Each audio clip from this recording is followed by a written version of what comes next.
AI tools నేర్చుకుని passive income సంపాదించాలనుకుంటున్నారా? పూర్తి వివరాలకు సంప్రదించండి. నమస్తే వంశీ గారు. నమస్కారం మేడం. పిల్లలకి వాళ్ళ రెస్పాన్సిబిలిటీస్ బాధ్యతలను అసలు ఎలా నేర్పించాలి అంటారు?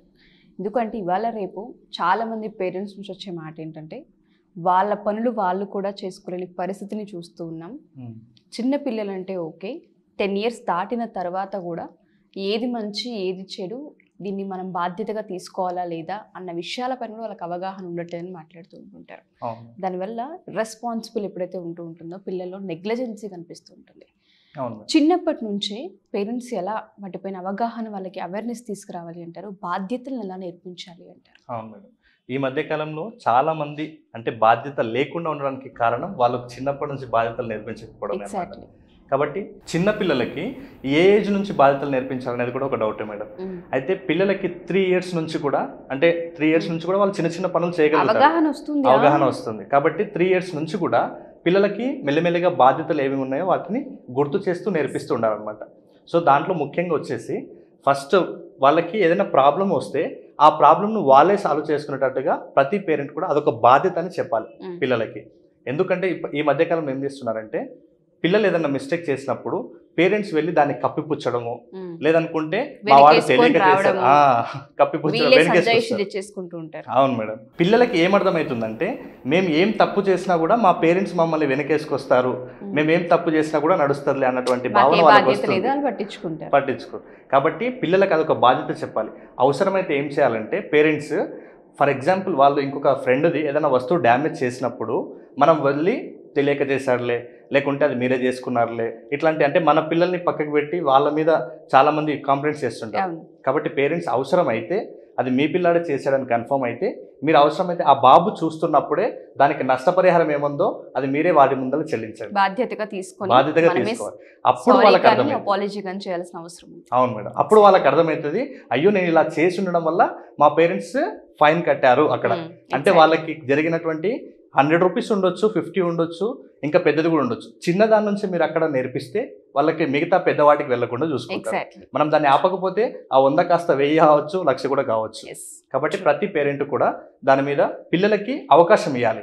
ఆ తప్పు నేను చేశాను కాబట్టి నేనే నేర్పించాలి, నేనే దానికి అవసరమైతే క్షమాపణ అడగాలి, నేనే దానికి అవసరమైతే ఆ నష్టానికి నేను ఇవ్వాలి అనే విషయాన్ని నేర్పించాలి. ఫస్ట్ పాయింట్ వచ్చి. నెక్స్ట్ వచ్చేసి పిల్లలకి పేరెంట్స్ ఏం చెప్పాలంటే చిన్నప్పటి నుంచి, అంటే 3 years తర్వాత నుంచి మెల్లమెల్లగా ఇతరులకు రెస్పెక్ట్ ఇవ్వాలి, అది మన బాధ్యత అని నేర్పించాలి. ఈ మధ్యకాలంలో మనం అబ్జర్వ్ చేసినట్లయితే మేడం, చాలామంది వాళ్ళ ఇంట్లో పనిచేసే వాళ్ళని కానీ, లేదనుకుంటే వాళ్ళ ఇంటి పక్కల వాళ్ళని కానీ వాళ్ళు ఏం చేస్తారంటే వీళ్ళు చిన్నగానే ఉంటారు, మహా అంటే వీడు 3rd or 4th classకి వెళ్తుంటారు, వాళ్ళ ఏజ్ ఒక 30 or 40 or 50 ఉంటుంది. కొంచెం ఏజ్ వాళ్ళని కూడా పేరు పెట్టి పిలుస్తుంటారు, మంగమ్మ, రామయ్య, ఇట్లాంటి వీళ్ళు నేను డైరెక్ట్ చూసాను చాలా మందికి. పేరెంట్స్ ఏం చేస్తారంటే ఏదో ఖుష్ ఫీల్ అవుతూ ఉంటుంటారు, పిలుస్తున్నారు అని ఆ విధంగా వాళ్ళని మోటివేట్ చేస్తూ ఉంటారు తప్ప ఇది పెద్ద అయ్యేటప్పుడు వాళ్ళకి అలవాటుగా మారుతుంది అన్న విషయాన్ని గమనించారు. అలవాటుగా మారి చాలా మందికి కనిపిస్తున్నారు. ఫస్ట్ వాళ్ళకి పలకడానికి రానప్పుడు, పేరు పలికినప్పుడు ఓకే ఆనందం, కానీ వాళ్ళకి ఊహ తెలిసిన తర్వాత ఒక ఏజ్డ్ పర్సన్ని పేరు పెట్టి పిలుస్తుంటారు చాలా మంది పిల్లలు. దానికి రీజన్ పేరెంట్సే. పేరెంట్స్ ఎవరైతే అంటే ఊహ తెలియనప్పుడు పేరుని పలకడంలో హెల్ప్ చేయండి, నో ప్రాబ్లం. కానీ వాళ్ళు పెద్ద అయిన తర్వాత వాళ్ళ ఏజ్ కన్నా రెస్పెక్ట్ ఇవ్వాలి అన్ని. వాళ్ళని ఫర్ ఎగ్జాంపుల్ అంకులో, నా తాతయ్యనో ఏదో ఒకటి పిలవండి. డైరెక్ట్ రామయ్య, సీతమ్మ, ఇంట్లో పనిచేసే వాళ్ళని కూడా ఆ పిల్లలు పేరు పెట్టి పిలుస్తుంటారు చాలా మంది.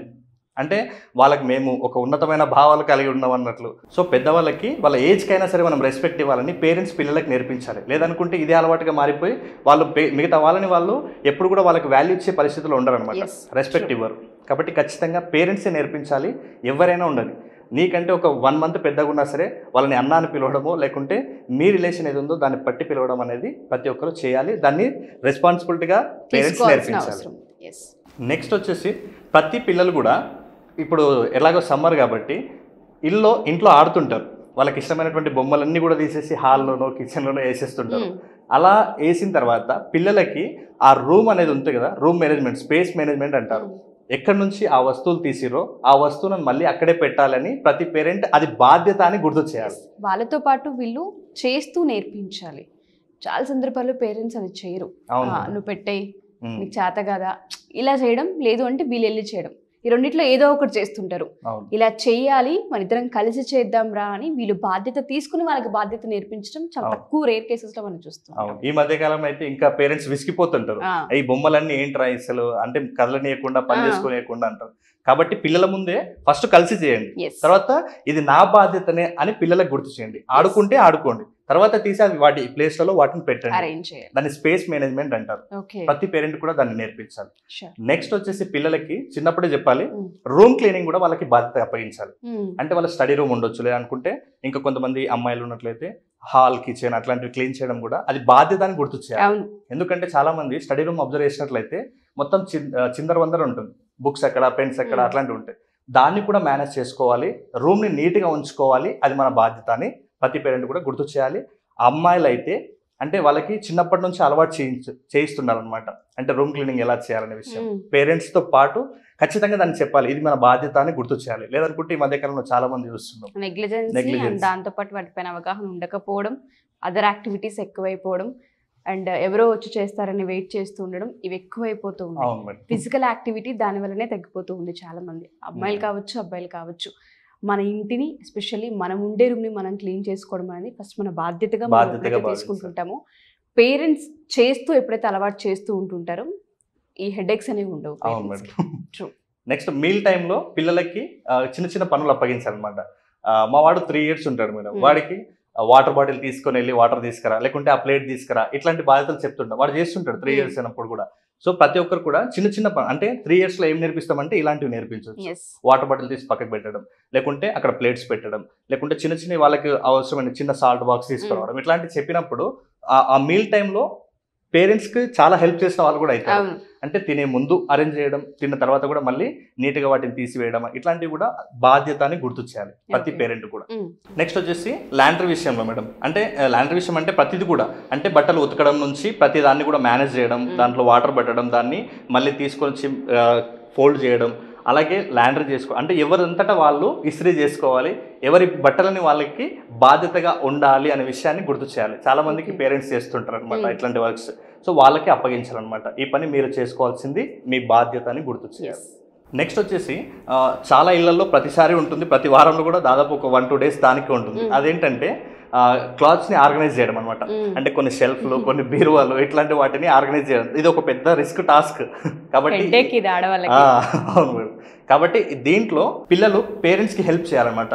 దీంట్లో ఖచ్చితంగా పేరెంట్స్ ఆ వర్క్ చేస్తున్నప్పుడు వాళ్ళు ఒక్కరే చేసుకోకుండా పిల్లల హెల్ప్ కూడా తీసుకోవాలి. అలా తీసుకున్నప్పుడే దానికి ఖచ్చితంగా ఇది ఒక కష్టపడుతున్నట్లుగా కాకుండా ఇది నా బాధ్యత అని ఆ టైంలో గుర్తు చేయాలి. అవసరమైతే మెల్లమెల్లగా మీరు తప్పుకొని పిల్లల దగ్గర చేయించే ప్రయత్నం చేయాలన్నమాట.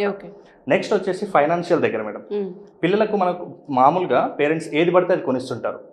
కొంతకాలం తర్వాత ఏమవుతుందంటే, అంటే పిల్లలకి కొంచెం గారాబం ఎక్కువ వేస్తుంది చిన్నగా ఉన్నప్పుడు. ఈవెన్ కొంతమంది పేరెంట్స్ ఏమనుకుంటారంటే, ఈ చిన్న వస్తువు కూడా నేను మా వాడికి కొనిపించలేకపోతున్నాను అట్లా ఫీల్ అవుతుంటారు. కానీ ఇప్పుడు మీరు చిన్న చిన్న వస్తువులు కొనిపిస్తుంటారు, కానీ ఇది అలవాటుగా మారితే ఈవెన్ వాడు 100 rupees అడిగింది తర్వాత 1000కి పోతుంది, 10,000 పోతుంది. అప్పుడు మీ స్థాయికి మించినటువంటి కోరికలు పిల్లల్లో వస్తాయి. కాబట్టి మన స్థాయి ఏంటి, మన ఎకనామికల్ స్టేటస్ ఏంటి అనేది పిల్లలకు తెలపడం పేరెంట్స్ బాధ్యత. అలాంటప్పుడే వాళ్ళకు ఉన్నటువంటి నీడ్స్కి వాంట్స్కి మధ్య తేడా తెలుసుకుంటారు. కాబట్టి వాళ్ళకి ఏది అవసరమో దానికి తినాలి, ఏది అత్యవసరమో దానికే కొనాలి, అనవసరమైన విషయాల్ని కొనకూడదు అనే విషయాన్ని మన ఫైనాన్షియల్ స్టేటస్ని బట్టి వాళ్ళకి చెప్పడం బాధ్యత అన్నమాట. నెక్స్ట్ మరీ ముఖ్యంగా ఈ మధ్యకాలంలో చాలామంది మొబైల్స్ వాడుతుంటారు పిల్లలు. అయితే పేరెంట్స్ ఎలా కంట్రోల్ చేయాలో తెలియదు అనమాట. కాకపోతే ఇది కూడా బాధ్యత అని గుర్తు చేయాలి. టెక్నాలజీని ఎంతవరకు వాడాలి అనేది కూడా వాళ్ళంతటా వాళ్ళు డిసైడ్ చేసుకోవాలి. అవసరమైతే వాళ్ళు డిసైడ్ చేసుకోని సిచ్యువేషన్లో ఉంటే పేరెంట్స్ చెప్పాలన్నమాట, మీరు 1 hour screen time, 2 hours. So social మీడియాకి కూడా ఎంత వాడాలనో అంతే వాడాలి, అది మన బాధ్యత. దాన్ని ఓవర్గా వాడి మనటువంటి ఫోకస్ని మిస్యూజ్ చేసుకోకూడదు అనే విషయాన్ని పేరెంట్స్ చెప్పడం వాళ్ళ బాధ్యత అని చెప్పాలి. ఫైనల్గా వచ్చేసి చాలామంది మన చుట్టుపక్కల కూడా ఏమైనా జరుగుతుంటే కూడా పట్టించుకోరు పిల్లలు. అంటే ఇంటి పక్కల కావచ్చు, స్కూల్లో కావచ్చు, కాలేజీలో కావచ్చు. ఇది ఏంటంటే పిల్లలకి చిన్నప్పటి నుంచి నేర్పించాలి. ఇప్పుడు ఫర్ ఎగ్జాంపుల్ పిల్లలకి బాక్స్లో టిఫిన్స్ పెట్టి పంపిస్తుంటాం, కొంచెం ఎక్స్ట్రా పెట్టి పంపండి. ఒకవేళ అక్కడ స్టూడెంట్స్ ఎవరో ఒకరు అప్పుడప్పుడు మిస్ చేస్తుంటారు అన్నమాట తెచ్చుకోవడం. అలాంటి వాళ్ళకి షేర్ చేయాలని నేర్పించండి. ఒకవేళ ఏమైనా ఇబ్బందిగా ఫీల్ అవుతున్నారు, పక్క వాళ్ళకి మనం చేయగలిగిన హెల్ప్ ఏదైనా ఉంటే వాళ్ళకి చేయాలి, అంటే మనకు సంబంధం లేదు కదా, మన వరకు రాలేదు కదా, ఇట్లాంటి భావన పిల్లల్లో నింపకుండా చిన్నప్పటి నుంచి వాళ్ళకి వేరొకరికి హెల్ప్ చేయాలి, మన దగ్గర ఉన్నటువంటిది లేని వాళ్ళకి షేర్ చేయాలి, మనం అలా చేస్తేనే మిగతా మనకు అవసరమైనప్పుడు ఇంకొకరు చేస్తారు అనే భావన పిల్లల్లో పేరెంట్స్ నింపాలి చిన్నప్పటి నుంచి. ఈవెన్ అది క్యారేజ్ నుంచే స్టార్ట్ చేయండి. ఎస్, మీరు అన్నట్టుగానే షేరింగ్ ఒకటి అండ్ దాంతోపాటు ఫినాన్షియల్ ఒకటి అండ్ ఇంట్లో పనులకు సంబంధించి క్లోత్స్ కావచ్చు, ఫోల్డింగ్ సంబంధించి కావచ్చు, లేదంటే ఐరన్కి సంబంధించి కావచ్చు, ఇవన్నీ కూడా వాళ్ళ బాధ్యతలు అని మనం చేస్తూనే నేర్పించాల్సిన అవసరం ఉంది. ఎప్పుడైతే చిన్న చిన్న పనుల నుంచి వాళ్ళకి బాధ్యతలు మనం నేర్పిస్తూ ఉంటుంటామో చాలా విషయాల్లో ఇది మేము చేయాల్సింది అని వాళ్ళు ఓన్ చేసుకునే అవకాశం కనిపిస్తుంటుంది. పిల్లలు ఓన్ చేసుకోకపోతే వాటి వల్ల చాలా ఇర్రెస్పాన్సిబిలిటీస్ బిహేవియర్ కావచ్చు, దాని తర్వాత బయట జరిగే బిహేవియర్ కావచ్చు, చాలా అంటే కెరియర్ని దాంతోపాటు క్యారెక్టర్ని కూడా బ్యాడ్ చేసే అవకాశాలు కనిపిస్తూ ఉంటాయి. ఈ చిన్న వాటిని ఎప్పుడైతే ఎడ్యుకేట్ చేయడం పేరెంట్స్ బాధ్యతగా తీసుకుంటూ ఉంటారో పిల్లలకి చాలా పెద్ద హెల్ప్ అవుతుంటుంది వాళ్ళ ఫ్యూచర్కి. మీరు అన్నట్టుగానే 3 years పిల్లల నుంచి పేరెంట్స్ స్టార్ట్ చేయాల్సిన అవసరం ఎంతైనా ఉంది. థ్యాంక్ యూ వంశీ గారు, thank you so much. Second batch details ఏంటండి? నెక్స్ట్ బ్యాచ్ వచ్చేసి ఆన్లైన్ ఆఫ్లైన్ 2 బ్యాచెస్ కూడా రన్ అవుతున్నాయి. దీంట్లో అసలు ఏమేమి ఉంటాయి ఈ క్లాస్లో అంటే, ఫస్ట్ మెమరీ టెక్నిక్స్ నేర్పిస్తాము, దాంతోపాటు స్పీడ్గా ఎలా చదవాలి, సిలబస్ని ఎలా కంప్లీట్ చేయాలో కూడా ఇంపార్టెంట్ కాబట్టి స్పీడ్ రీడింగ్ టెక్నిక్స్ నేర్పిస్తాము. నేర్చుకున్నారు, విన్నారు, గుర్తుపెట్టుకున్నారు, చదివారు, ఫైనల్గా కావాల్సింది రాయడం కూడా ఇంపార్టెంట్ కాబట్టి హ్యాండ్ రైటింగ్ టెక్నిక్స్ కూడా నేర్పిస్తాను. ఇంకా ముఖ్యంగా పిల్లలకి ముందుకు వెళ్తున్న కొద్దీ ఏ కోర్స్కి వెళ్ళాలనేది సరిగ్గా రూట్ తెలియక ఆగిపోతారు, అలాంటి వాళ్ళ కోసం కెరీర్ గైడెన్స్ కూడా ఉంటుంది. ఇంకా ముఖ్యంగా ప్రతి పిల్లలకు కూడా చిన్నప్పటి నుంచే నేర్పించాల్సిన పాయింట్ ఏదైనా ఉంది అంటే ఫైనాన్షియల్ నాలెడ్జ్ కూడా వాళ్ళకి ముందే నేర్పించాలి. కాబట్టి ఈ అన్ని పాయింట్స్ని మనం అక్కడ, ఇంకా దీంతో పాటు లర్నింగ్ డిజబిలిటీస్, ఇంకా కొంతమందికి లిజనింగ్, స్పీకింగ్, రీడింగ్, రైటింగ్, దీంట్లో కూడా కొంతమంది లోపాలు ఉంటాయి, సో కరెక్ట్గా 100% చేయలేకపోతారు. వీళ్ళందరికీ ఈ 6 పాయింట్స్ని దృష్టిలో పెట్టుకొని 15 days పాటు ఒక వర్క్షాప్ని డిజైన్ చేయబడింది మేడం. సో ప్రతి ఒక్కరికి కూడా అది హెల్ప్ అయ్యే వర్క్షాప్.